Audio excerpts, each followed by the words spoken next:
Wherever you go, whatever you do, throw a little at it. Omax, Vest and Briefs.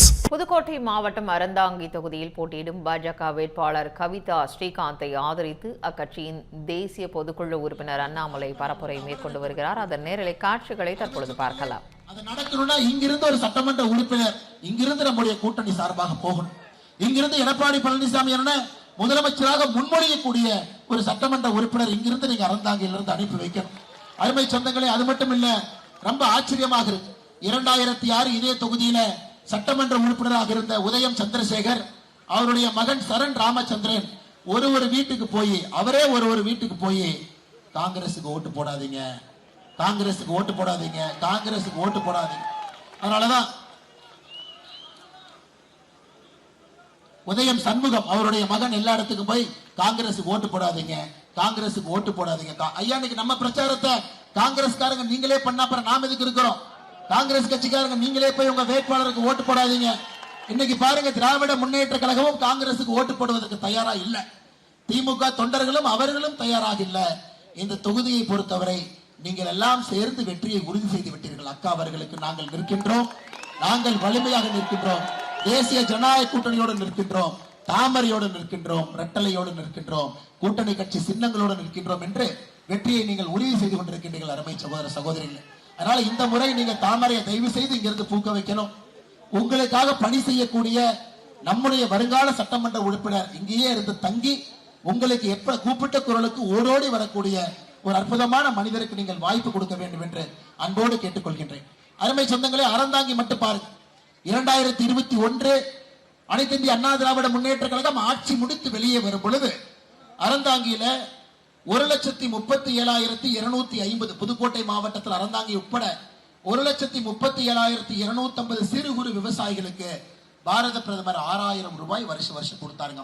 6,000 ரூபாய். ஐயா பேசுறாங்க ஐயா, 6,000 ரூபாய் வருஷம் கொடுத்தார். திராவிட முன்னேற்ற கழகம் ஆட்சியை விட்டு வெளியே வரும் பொழுது 83,405 குறைந்திருக்கு. அப்ப 51 விவசாயிகள் எங்க காணாம போனாங்க?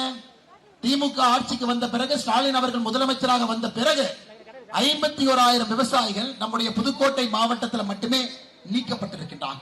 பிரதமருடைய 6,000 ரூபாய் கிசான் திட்டத்தில் கூட்டுப்பட்டா ஆதார்ல பேர் வேறையா இருக்குது, பேங்க் அக்கவுண்ட்ல வேறையா இருக்குன்னு 51,000 விவசாய நண்பர்கள் நீக்கப்பட்டிருக்கின்றார்கள். அருமை சொந்தங்களே, விவசாய பெருமக்களே, அண்ணன் எடப்பாடி பழனிசாமி அவர்கள் முதலமைச்சராக வந்த பிறகு, அண்ணன் டாக்டர் சி விஜயபாஸ்கர் அவர்கள் பெரிய பொறுப்பு அரசு பொறுப்பில் அமர்ந்த பிறகு இந்த 51,000 பேர்த்தை திருப்பி சேர்த்துவது நம்முடைய கடமை. ஏன்னா இவர்கள் வேண்டாம் வேண்டாம் என்று நினைக்கின்றார்கள். இவர்களுக்கு 6,000 ரூபாய் கொடுக்க வேண்டும் என்று மோடி நினைக்கின்றார்கள்.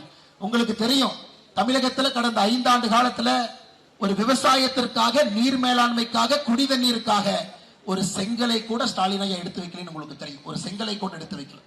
இன்னைக்கு ஒரு கறவை பசுமாட்டை கொண்டு போய் ஸ்டாலின் ஐயா முன்னாடி நிறுத்துறீங்கன்னா, ஐயா பால் எப்படி வருதுன்னு கேட்டீங்கன்னா, காம்பில் இருந்து பால் கறக்குமா, கொம்பில் இருந்து வருமானு கூட தெரியாத ஒரு பொம்மை முதலமைச்சரை நாம் இன்னைக்கு தமிழ்நாட்டினுடைய முதலமைச்சராக வைத்திருக்கின்றோம். ஐயா ஸ்டாலின் ஐயாவை பத்தி தெரியும், அது ஒரு கீ கொடுக்கிற பொம்மை. ஐயா கீ கொடுக்கிற பொம்மை. காலையில 6 மணிக்கு வீட்டுல கீ கொடுத்துட்டாங்கன்னா 12 மணி வரைக்கும் ஸ்டாலின் ஐயா ஒண்ணுதான் சொல்லுவாரு, டெல்லி டெல்லி டெல்லி.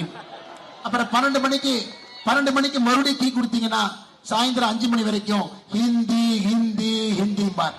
அப்புறம் 6 மணிக்கு மறுபடியும் கீ கொடுத்தீங்கன்னா நைட்டு 9:30 வரைக்கும் தமிழ்நாட்டை வஞ்சிக்கிறாங்க வஞ்சிக்கிறாங்க வஞ்சிக்கிறாங்க. இந்த 3 மட்டும்தாங்க. நைட்டு தூக்கிடுவாரு, காலையில மறுபடியும் கீ கொடுப்பாங்க.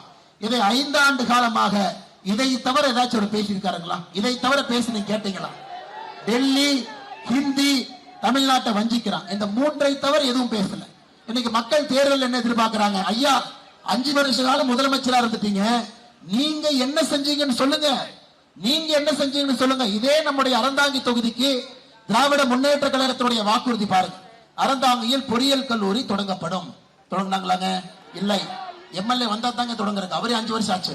அறந்தாங்கியில் சுற்றுச்சாலை அமைக்கப்படும். இல்லை. கோட்டைப்பட்டினத்தில் கடல் உணவு பதப்படுத்தும் குளிர்சாதன கிடங்கு அமைக்கப்படும். இல்லைங்க. அறந்தாங்கியில் பாதாள சாக்கடை திட்டம் நிறைவேற்றப்படும். எதுவுமே செய்யும்.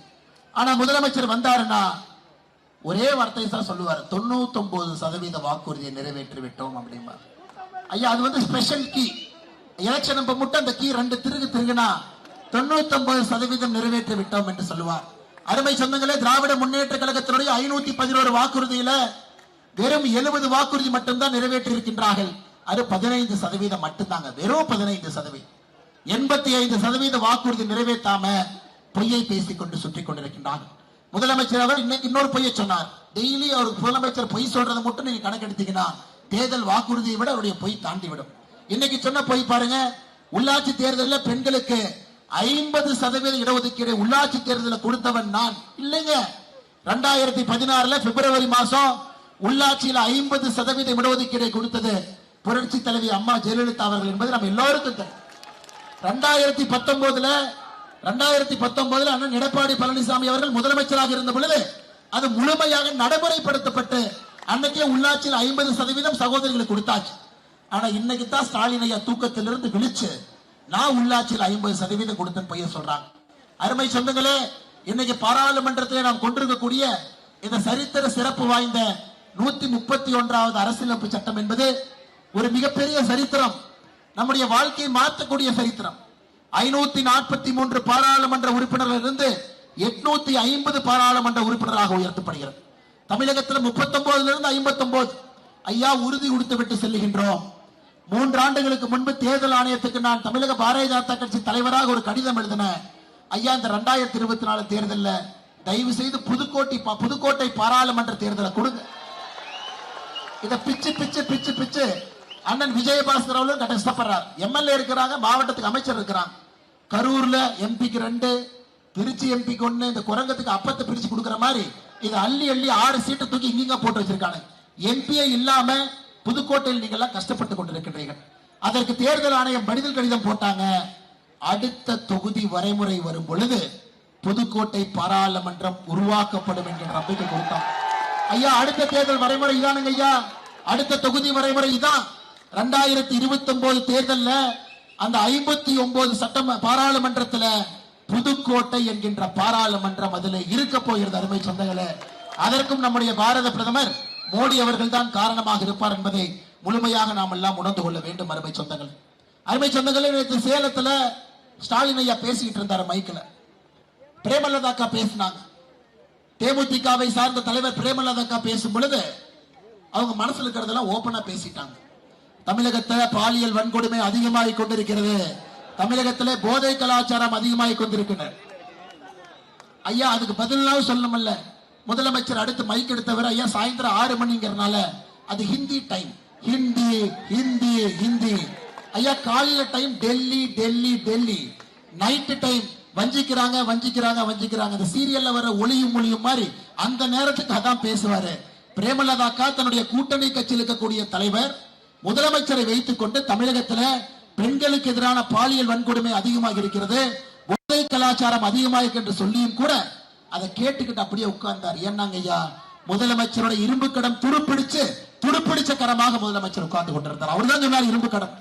ஐயா, கடந்த 5 ஆண்டுகள்ல தமிழகத்தில் பெண்களுக்கு எதிரான வன்கொடுமை மட்டும் கேளுங்க. பாலியல் வன்கொடுமை கற்பழிப்பு வழக்குகள் 2080 அதுல கிருஷ்ணகிரியில 3 வயது குழந்தை திராவிட முன்னேற்ற கழகத்தினுடைய இளைஞரணியினுடைய பொறுப்பில் இருக்கிற முக்கிய குற்றவாளி. திருவண்ணாமலையில 65 வயது மூதாட்டி பாலியல் வன்கொடுமை. ஐயா, மொத்த மர்டர் மட்டுமே, மொத்த படுகொலைகள் மட்டுமே கடந்த 5 ஆண்டுகள்ல 8008.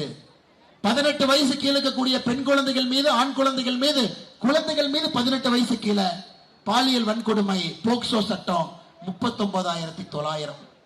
எந்த தமிழகத்தினுடைய 5 ஆண்டு கால ஆட்சி வரலாற்றுல இது போன்ற ஒரு மோசமான சட்டம் ஒழுங்கை நாம் எங்கேயும் பார்க்கவில்லை. அருமை சொந்தங்களே, அதனால் நீங்கள் நன்றாக புரிந்து கொள்ள வேண்டும். நமக்கு மாற்றம் தேவை, மாற்றம் தேவை, மாற்றம் தேவை. இவ்வளவு தூரம் எங்கய்யா போறீங்க? 2024 மார்ச் மாதம் அறந்தாங்கி பக்கத்துல படகுகள் மூலம் இளைஞர்களுக்கு கடத்தப்படவிருந்த சுமார் 110 கோடி மதிப்பிலான 100 கிலோ ஹசீஸ் போதைப் பொருள்களும் 876 கிலோ கஞ்சாவும் சுங்கத்துறை நுண்ணறிவு பிரிவு பிடிச்சாங்க. ஐயா, நமக்கு தெரியும் இந்த சாதிக்குன்னு திராவிட முன்னேற்ற கழகத்துடைய பொறுப்பில் இருக்கிற இன்டர்நேஷனல் ட்ரக்ஸ் மாஃபியா பக்கத்து மாவட்ட ராமநாதபுரத்தை சார்ந்தவர். அதான் ராமநாதபுரத்தில் நான் பட்டியல் போட்டேன். திராவிட முன்னேற்ற கழகம் மட்டுமே 7 வழக்குகள், போதை வழக்குகள்ல நேரடியாக உறுப்பினர்கள் பங்கெடுத்திருக்கிறார்கள் என்று. ஆனால் அருமை சொந்தங்களே, நமக்கு மாற்றம் வேண்டும், மாற்றம் வேண்டும், மாற்றம் வேண்டும். அந்த மாற்றம் என்பது வெறும் கோட்டையில் மட்டுமல்ல, வெறும் கோட்டையில மட்டும் இல்லைங்க. அண்ணன் எடப்பாடி பழனிசாமி அவர்கள் முதலமைச்சராக கோட்டையில் சென்று அமர்வது உறுதி, அது ஒரு மாற்றம். ஆனா உங்க அறந்தாங்கியில மாற்றம் வராட்டி எப்படிங்க? அறந்தாங்கியில மாற்றம் இல்லாம எப்படி? அறந்தாங்கியில மாற்றம் நடந்தால் மட்டும்தான் வளர்ச்சி உங்களை நோக்கி வரும். ஒரு எம்எல்ஏ நீங்க பார்க்கவாச்சு முடியும். ஐயா, எம்எல்ஏ ஆபீஸ் போய் யாராவது பார்த்திருக்கீங்களா? ஐயா, பூட்டி தான் கிடைக்கும். எம்எல்ஏ ஆபீஸே பாத்தீங்கன்னா குப்பை கூலத்துக்கு மத்தியில் இருக்கு. ஐயா, குப்பை கூலத்துக்குள்ள ஆபீஸ் கட்டல. ஆபீஸ் கட்டினதுக்கு அப்புறம் ஆபீஸே குப்பையா இருக்குன்னு மக்கள் குப்பை போட ஆரம்பிச்சிட்டாங்க. ஆனா எம்எல்ஏ வந்தா தானே சுத்தப்படுத்துவார். யாராவது நான் சொல்வது பொய் என்று நினைத்தால் இந்த கூட்டம் முடிச்சுட்டு போறவங்க உங்களுடைய எம்எல்ஏ அலுவலகத்தை போய் பாருங்க. பூட்டி இருக்கும், சுற்றி குப்பை கூலங்கள் இருக்கும். யாருக்கும் பிரயோஜனம் இல்லாத ஒரு சட்டமன்ற உறுப்பினர் இங்க இருக்கிறாரு. ஒரே ஒரு முகவரி, நம்முடைய பாரத பிரதமர் நரேந்திர மோடி அவரை பொறுத்தவரை அவருடைய முகவரி வளர்ச்சி, வளர்ச்சி, வளர்ச்சி. திராவிட முன்னேற்ற கழகத்தை பொறுத்தவரை அவர்களுடைய முகவரி கொடுங்கோல் ஆட்சி, பெண்களுக்கு எதிரான ஆட்சி, ஊழல் ஆட்சி, குடும்ப ஆட்சி, சாதாரண பொதுமக்களை துன்புறுத்துகின்ற ஆட்சி தான் அவர்களுடைய முகவரி. அருமை சொந்தங்களே, இந்த சரித்திர வாய்ப்பை தவற விடாம அறந்தாங்கில நம்முடைய அருமை அக்கா தாமரை சின்னத்துல கவிதா ஸ்ரீகாந்த் அவர்களை நீங்கள் வெற்றி பெற செய்ய வேண்டும் என்று அன்போடு இந்த நேரத்தில் கேட்டுக்கொண்டோம். அதே நேரத்தில் நம்முடைய தாய்மார்கள் இங்க இருக்கிறீங்க. இப்பதான் திமுக கார தூங்கி எந்திரிச்சு வெளியே வருவாங்க. அடுத்த 3 நாள் ஐயா ஒரு டோக்கன் எடுத்துட்டு வருவான். டோக்கன் எடுத்துட்டு 8000 அப்படின்னு போட்டுட்டு வருவான். ஐயா, அவங்க ரிசர்வ் பேங்க் கவர்னரா 8000 ரூபாய் அடிச்சுட்டு வர்றதுக்கு. நேற்று இதே மாதிரி மணச்சநல்லூர்ல போய் ஒரு 8000 ரூபாய், இதே மாதிரி மணச்சநல்லூர்ல போய் கலை கலை ஆண்டவனே சொல்லிட்டான், ஆண்டவனே சொல்லிட்டான். அக்கா அவருடைய வெற்றியை ஆண்டவனே சொல்லிட்டான். அருமை சொந்தங்களே, இதே போல மணச்சநல்லூர் சட்டமன்ற தொகுதியில அந்த சட்டமன்ற உறுப்பினர் உங்களுக்கு தெரியும், கதிரவன் இருக்கார். கதிரவன் யாருன்னு தெரியுங்களா? ஐயா, கிட்னி திருடன், கிட்னி திருடி வித்தவர். அதான் மணச்சநல்லூர் சட்டமன்ற தொகுதியினுடைய திமுக வேட்பாளர். நேற்று சிஞ்சுதான் ஒரு சகோதரி போய் அண்ணா 8000 ரூபாய் டோக்கன் கொடுக்குறேன்னு கேட்டதுக்கு அவங்களுடைய முடியை பிடித்து இழுத்து அடிச்சு, அவங்க சுடிதாரை பிடித்து கிழித்து பல பிரச்சனைகள் செய்த பிறகு சிந்திச்சு அவங்க வீட்டுக்கு போய் தூக்கு மாட்டி தற்கொலை செய்து கொண்டார்கள் மணச்சநல்லூர். நேற்று இரவு காவல்துறை 6 திமுக காரங்களை கைது பண்ணிருக்கிறாங்க. ராஜா, ராஜேந்திரன், ரவிக்குமார், ராஜ்குமார், சுரேஷ்குமார். எதுக்குன்னா திமுக தொண்டர்கள் போய் ஒரு பெண்மணியை தாக்கி தூக்கு போட்டதுக்காக. நேற்று நைட்டு எலெக்ஷன் கமிஷன் சொல்லியிருக்கிறாங்க, இந்த டோக்கனை தூக்கிட்டு யார் வந்தாலும் கூட அது செல்லாது, அது பச்சை பொய் என்று. அதனால் தாய்மார்களே, இந்த டோக்கனை தூக்கிட்டு கடைசி 3 நாள் வருவாங்க, நம்பி ஏமாந்து விடாதீர்கள்.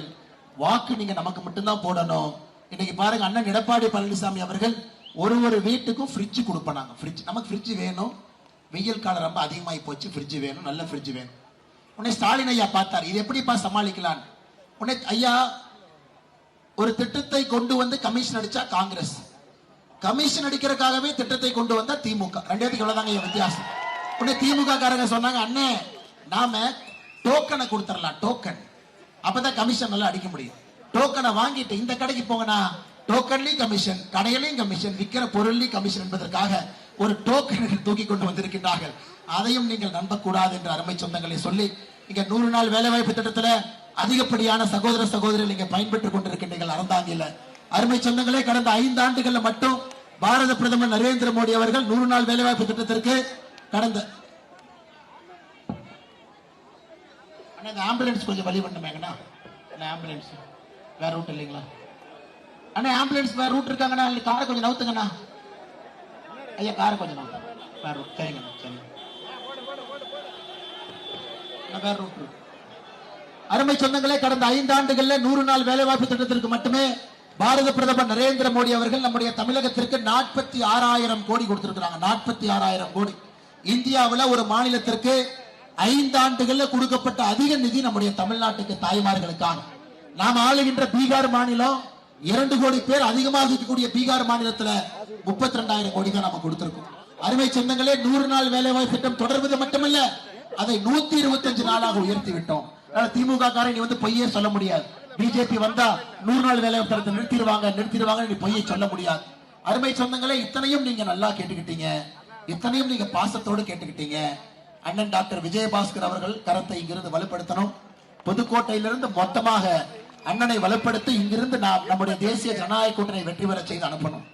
அண்ணன் அவர்கள் பெரிய பொறுப்பில் வரும் பொழுது நம்முடைய சட்டமன்ற உறுப்பினர்கள் அவரோடு இணைந்து புதுக்கோட்டை இந்த மண்ணினுடைய வளர்ச்சிக்காக, அறந்தாங்கியினுடைய வளர்ச்சிக்காக அக்கா கவிதா ஸ்ரீகாந்த் அவர்கள் முழுமையாக உங்களுக்காக பாடுபடுவார்கள் என்று சொல்லி, அதற்கு நீங்க அறந்தாங்கியில தாமரை சின்னம், தாமரை சின்னம், தாமரை சின்னத்தில் வெற்றியை கொடுத்து, தாமரை சின்னம், தாமரை சின்னம், தாமரை சின்னத்தை வெற்றியை கொடுத்து, சகோதரிகளை தவற நினைச்சுக்காதீங்க. தாய்மார்கள் இங்க இருக்கிறீங்க, உங்களை பார்க்க முடியல.